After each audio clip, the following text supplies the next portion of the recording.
নিজের হাতে আইন তুলে নিলে কঠোর ব্যবস্থা নেওয়ার হুঁশিয়ারি পুলিশের। তোফাজ্জল হত্যা স্বীকারোক্তিমূলক জবানবন্দি দিচ্ছেন ঢাকা বিশ্ববিদ্যালয়ের 6 ছাত্র। জাহাঙ্গীরনগরের ঘটনায় গ্রেপ্তার 1। শিক্ষা, গণমাধ্যম সহ কয়েকটি কমিশন গঠনের পরিকল্পনা জানালেন তথ্য উপদেষ্টা। খাগড়াছড়ি রাঙামাটি পৌর এলাকায় 144 ধারা, বান্দরবান সীমান্তে অস্ত্রসহ বিপুল সরঞ্জাম উদ্ধার।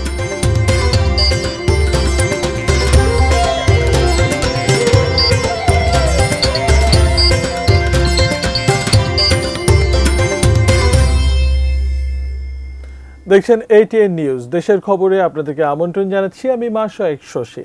সংবাদ শিরোনাম দেখছিলেন, এবারে বিস্তারিত। গণপিটুনি দিয়ে মানুষ হত্যার মতো নৃশংস ঘটনা কোনোভাবেই কাম্য হতে পারে না। কেউ নিজের হাতে আইন তুলে নিলে তার বিরুদ্ধে কঠোর আইনানুগ ব্যবস্থা গ্রহণ করা হবে। পুলিশ সদর দপ্তর থেকে পাঠানো এক সংবাদ বিজ্ঞপ্তিতে এই হুঁশিয়ার করা হয়েছে। বলা হয়েছে, কোনো ব্যক্তি অন্যায় এবং অপরাধ করলে তাকে আইনের হাতে সোপর্দ করতে হবে। কোনোভাবেই আইন নিজের হাতে তুলে নেওয়া যাবে না। এজন্য জাতীয় জরুরি সেবা 999 অথবা নিকটস্থ থানায় যোগাযোগ করতে বলা হয়েছে। মব জাস্টিস বা গণপিটুনির মতো ঘটনার পুনরাবৃত্তি রোধে দেশের সকল সচেতন নাগরিকের সহযোগিতা কামনা করেছে পুলিশ হেডকোয়ার্টার্স। আইন নিজের হাতে তুলে না নেওয়ার জন্য বিশেষভাবে অনুরোধ জানানো হয়েছে সংবাদ বিজ্ঞপ্তিতে।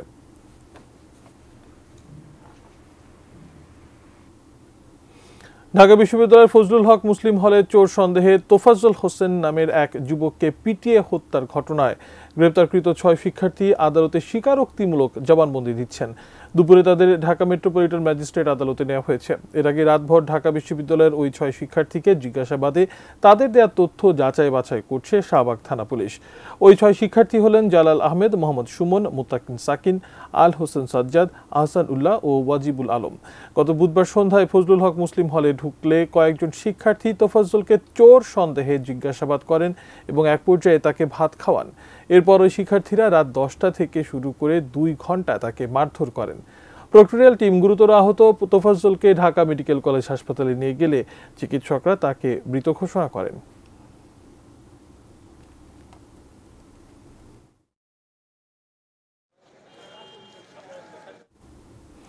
সিএমএম কোর্টে এই বিষয়ে ব্রিফিং করছেন আইনজীবীরা। আমরা সরাসরি চলে যাচ্ছি সেখানে। প্রতিহতের ঘোষণার যে ডাক, সেটি কি রকম ছিল? এই টিয়ার শেল, এই বেআইনি সরঞ্জাম, বেআইনি অস্ত্র, বেআইনি বুলেট এবং স্নাইপারের ব্যবহারের মতো যে ঘটনা ঘটেছে, এই সব তথ্য উপাত্ত বের করে নিয়ে আসার জন্যই মূলত রাষ্ট্রপক্ষে, আমরা প্রসিকিউশন পক্ষে আইনজীবীরা সহযোগিতা করি। সেখানে 10 দিনের রিমান্ড চাওয়া হলে বিজ্ঞ আদালত সন্তুষ্ট হয়ে এই আসামির বিরুদ্ধে যে রিমান্ডের আদেশটি পেন্ডিং রেখেছেন। আমি রিমান্ডের যে আদেশটি, এটি এখনো পাইনি। বিজ্ঞ আদালত 5 দিনের রিমান্ড মঞ্জুর করেছেন। 5 দিনের রিমান্ড মঞ্জুর করেন মাজারুল ইসলামের বিরুদ্ধে। অ্যাডভোকেট আনোয়ারুল ইসলাম। মশিউরের ব্যাপারে আপনারা যেটি জানতে চাচ্ছেন, এটি ভাটারা থানার আজকে একটি মামলায় তাকে গ্রেপ্তার দেখানো হয়েছে। দুঃখিত, ভাটারা থানার মিজানুর রহমান 5/8/24 এফআইআর নাম্বার, যেটি 5 নাম্বার এফআইআর, তাকে একটি মামলায় গ্রেপ্তার দেখানো হয়েছে। ঠিক আছে, এটা লাগবে না।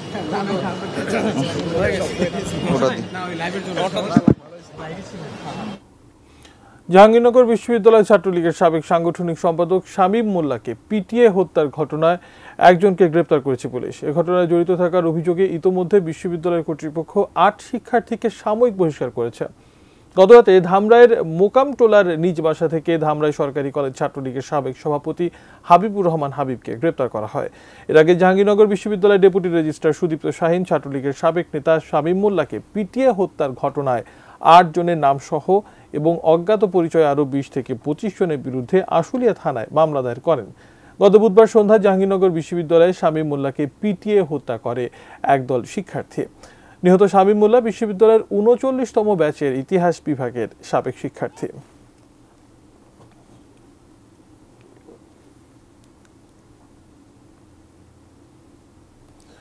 শিক্ষা, গণমাধ্যম সহ কয়েকটি কমিশন গঠনের পরিকল্পনা চলছে বলে জানিয়েছেন তথ্য ও সম্প্রচার উপদেষ্টা মোহাম্মদ নাহিদ ইসলাম। দুপুরে লক্ষ্মীপুরের বাঙ্গাখাঁ উচ্চ বিদ্যালয় মাঠে বন্যার্তদের মাঝে ত্রাণ বিতরণ শেষে এসব কথা বলেন তিনি। এ সময় উপদেষ্টা নাহিদ ইসলাম বলেন, ছাত্র জনতার উপর যারা নির্বিচারে হামলা ও গুলি চালিয়ে হত্যাকাণ্ড ঘটিয়েছে তাদের বিচার বাংলার মাটিতেই হবে। সেনাবাহিনীকে ম্যাজিস্ট্রেসি ক্ষমতা দেওয়া হয়েছে যেন এই কার্যক্রমগুলো দ্রুত শেষ করা যায়। ত্রাণ বিতরণ শেষে পুলিশ ফাঁড়ি এলাকায় সেনাবাহিনী ও বৈষম্য বিরোধী ছাত্র সমন্বয়কদের সাথে মতবিনিময় করেন তিনি।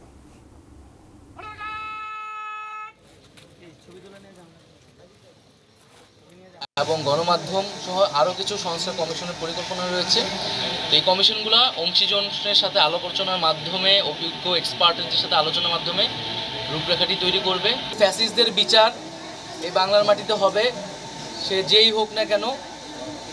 আমরা আইন শৃঙ্খলার পরিবেশ ধীরে ধীরে কিন্তু ফিরে আসছে এবং সেনাবাহিনীকে ম্যাজিস্ট্রেসি ক্ষমতা দেওয়া হয়েছে যাতে এই কার্যক্রমগুলো দ্রুত হয়। বান্দরবান রাঙ্গামাটি মিয়ানমার সীমান্তের কাছে সন্ত্রাসীদের একটি আস্তানায় অভিযান চালিয়ে অস্ত্র, গোলাবারুদ, ড্রোন, সিগন্যাল জ্যামার সহ বিপুল পরিমাণ সরঞ্জাম উদ্ধার করেছে border guard Bangladesh BGB Ruma ব্যাটালিয়নের অধিনায়ক লেফটেন্যান্ট কর্নেল হাসিবুল হক জানান, মায়ানমার সীমান্তের ত্রিসীমানার কাছে ধূমপানি ছড়ার পাহাড়ি গভীর অরণ্যে একটি সন্ত্রাসী গ্রুপ আস্তানা গেড়েছে এমন খবরে সেখানে অভিযান চালান বিজিবি সদস্যরা।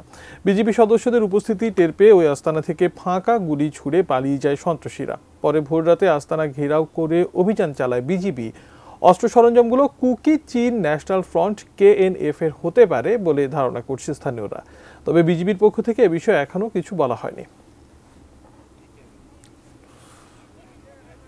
রাঙ্গামাটি ও খাগড়াছড়ি পৌর এলাকায় 144 ধারা জারি করেছে স্থানীয় প্রশাসন। দুপুর 2টা থেকে রাত 9টা পর্যন্ত এটি বলবৎ থাকবে। এদিকে দীঘিনালার সংঘর্ষের ঘটনায় সুষ্ঠু তদন্ত ও বিচার দাবিতে রাজধানীতে বিক্ষোভ কর্মসূচি পালন করেছে বিভিন্ন ক্ষুদ্র নৃগোষ্ঠী। বিক্ষুব্ধ যুগ্ম ছাত্র জনতার ব্যানারে সকালে ঢাকা বিশ্ববিদ্যালয়ের রাজু ভাস্কর্যের পাদদেশে এই কর্মসূচিতে বিভিন্ন ক্ষুদ্র নৃগোষ্ঠীর সদস্যরা যোগ দেন। তারা বিভিন্ন দাবি সম্বলিত প্ল্যাকার্ড হাতে অবস্থান নিয়ে বিক্ষোভ করেন।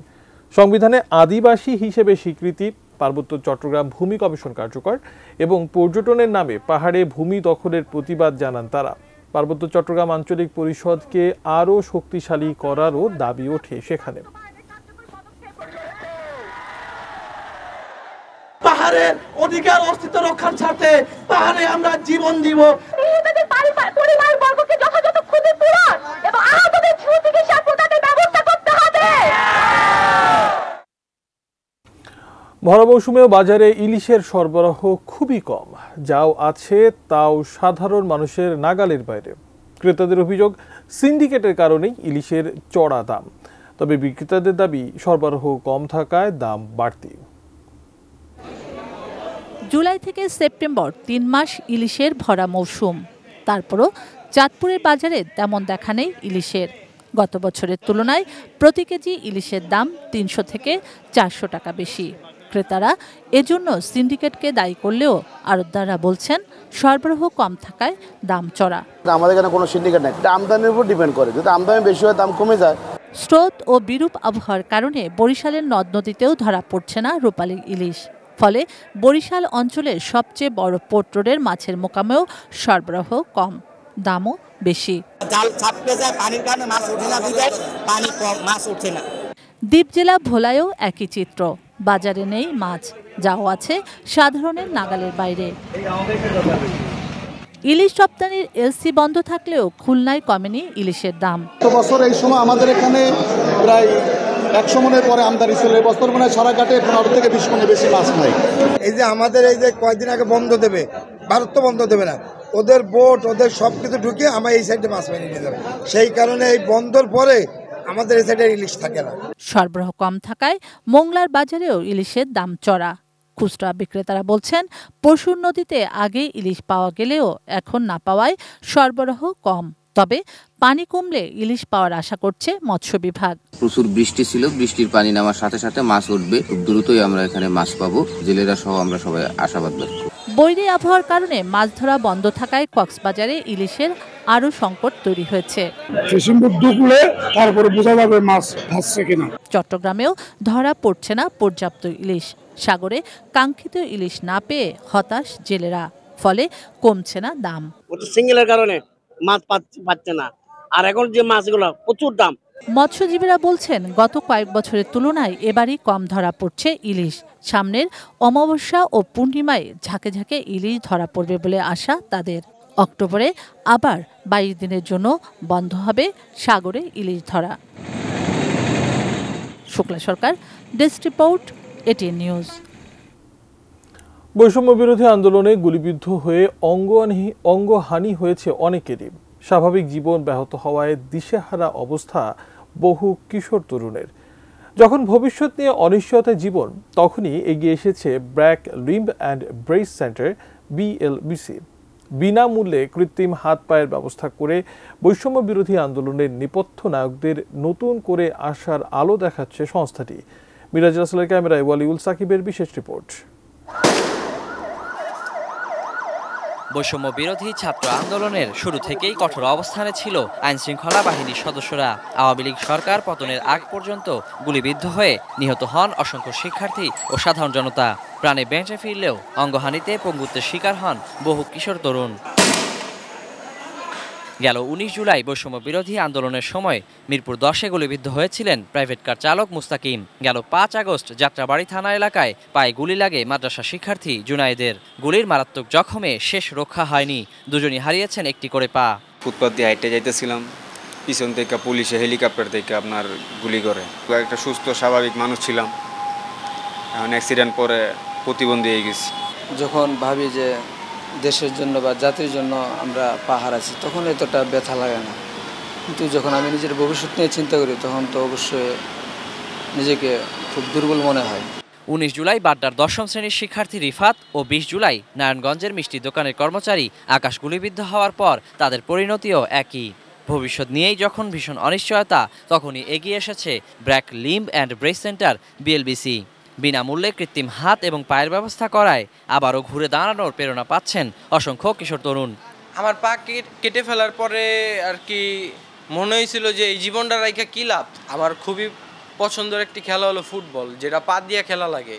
যখন আমি চিন্তা করি যে আমি আর সেই আমার চিরচেনা মাঠে ফিরতে পারবো না, তখন আর কি কিছু করা লাগে না, অটোমেটিক আমার চোখ দিয়ে পানি এসে পড়ে। আমার উপরে যে একটা ভরসা আসলো, যে একটা আশা আসলো আমার পরিবারের আশাটা আর কি আমাকে নিয়ে থাকে, তো এইগুলো আর কি সবগুলো আর কি শেষ হয়ে গেছে পুলিশের একটা গুলিতে। পা দিচ্ছে, পায়ে ট্রেনিং দিচ্ছে, এরপরে আপনার ফিজিক্যাল থেরাপি, এরপরে মানুষের দিদি কোনো অসুস্থ হয়েছে কিনা, এগুলো মানে ব্রাক থেকে সব কিছু আগে দেখা যাচ্ছে। বাড়ির কাজ ছাড়া, বাড়ির জিনিস কাজ ছাড়া নর্মালি কাজ কাম চলাফেরা নর্মালি মানুষের মতো হাঁটতে আর কি পারবো।